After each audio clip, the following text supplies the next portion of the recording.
Pode Desenhar de hoje nós trouxemos a pesquisadora Elizabeth para falar um pouco mais sobre ciência e mulheres, o papel da mulher na nossa sociedade e também no meio científico. Então, Elizabeth, quais são os estereótipos que mais fazem parte do convívio feminino hoje em dia? Então, alguns estereótipos bem inseridos na nossa sociedade são enxergar a mulher como dona de casa, ter a expectativa dela cuidar dos filhos e cuidar da casa, além de ser frágil, dócil, né, nessa visão masculina.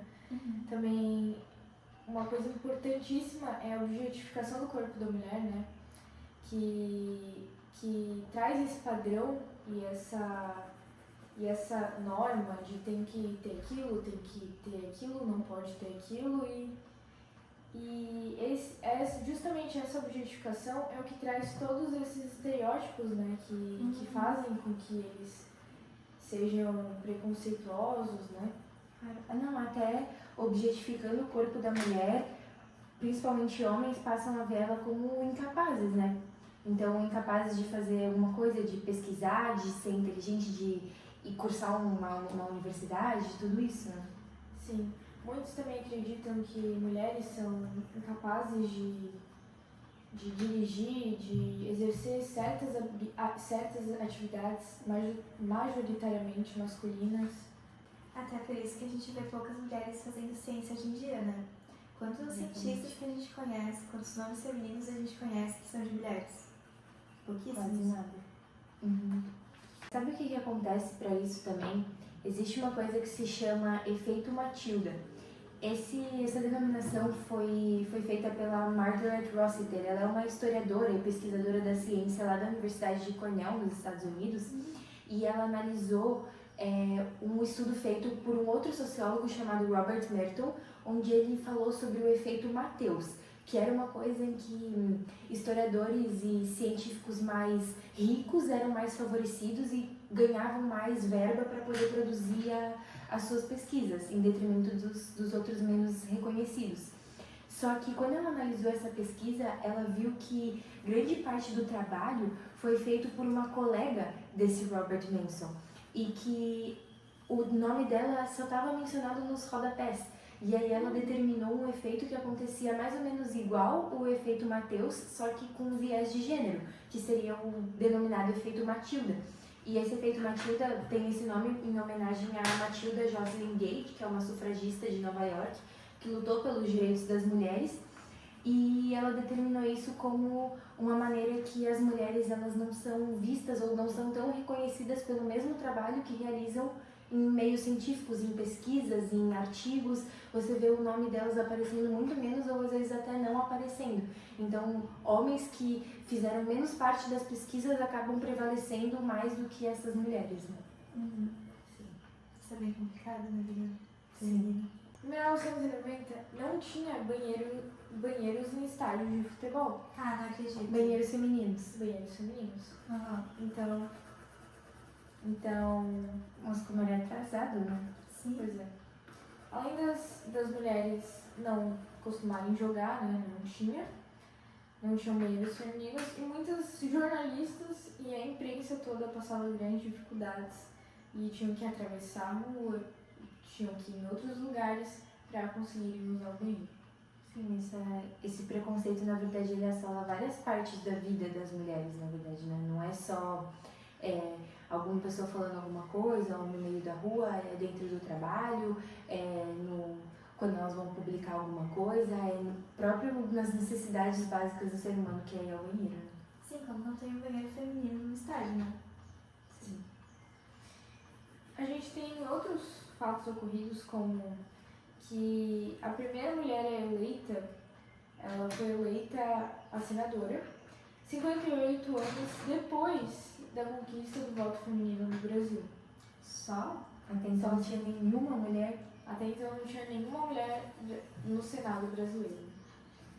É justamente essa parte de objetificar e acreditar que a mulher não é capaz de exercer a mesma função do homem, não é capaz de estar ali na política, de exercer esse trabalho, e que a gente vê muitas, por isso que a gente não conhece tantas mulheres, na verdade, que fizeram história assim como os homens.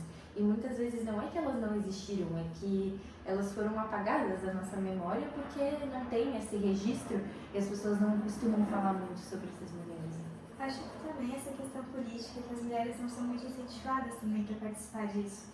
Realmente. Não são incentivadas também a fazer alguma pesquisa científica, a estudar. É muito mais os homens que têm esse incentivo até de casa, por serem os homens, a família e tal. E as mulheres acabam sendo deixadas de lado. Também outro fato é que em 2016 foi construído o primeiro banheiro feminino na Câmara dos Deputados. Ou seja, em 2016. Não tem cabimento. 2016 é agora? Sim, não é nem 10 anos atrás. Exato. Realmente. Muito obrigada, Elizabeth, por ter participado do nosso podcast. Eu acho que a gente trouxe pautas aqui bem interessantes. Agradeço por toda a elaboração de pesquisa e pra gente estar ajudando nessa questão. Agora estamos com a pesquisadora e médica Stephanie e ela vai falar um pouco mais sobre a mulher e sua saúde dentro da sociedade. Bom, como que os preconceitos afetam a saúde da mulher? Bom, o preconceito ele tá no nosso dia a dia, né? A gente que é mulher, a gente sabe que a gente sofre preconceito praticamente todos os dias. E na saúde não seria fora disso. E muitos preconceitos, a gente cresce com eles. Por exemplo, você tem que ter uma certa idade para você usar um contraceptivo ou uma pílula, enfim. Porque você não tem idade, você não começou a fazer atividades sexuais, enfim. É tudo com base no tempo. Para os homens é com certeza muito diferente, que eles têm um livre-arbítrio muito maior.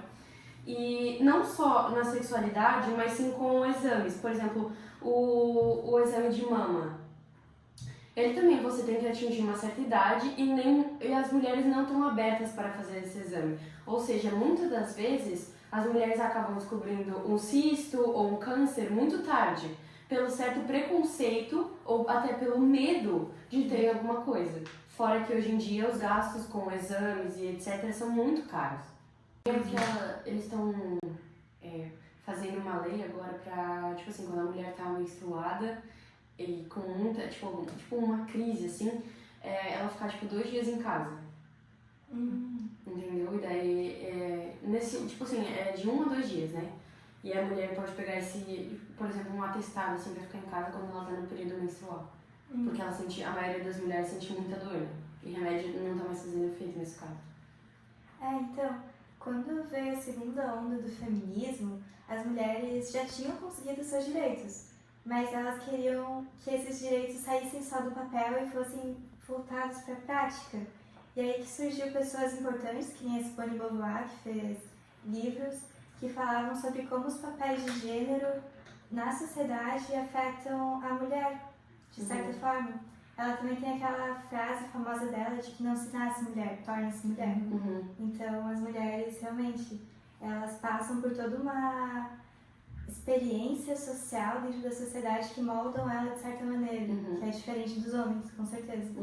E isso afeta tanto a parte biológica, a parte da saúde, quanto a questão de emprego e suas relações sociais até.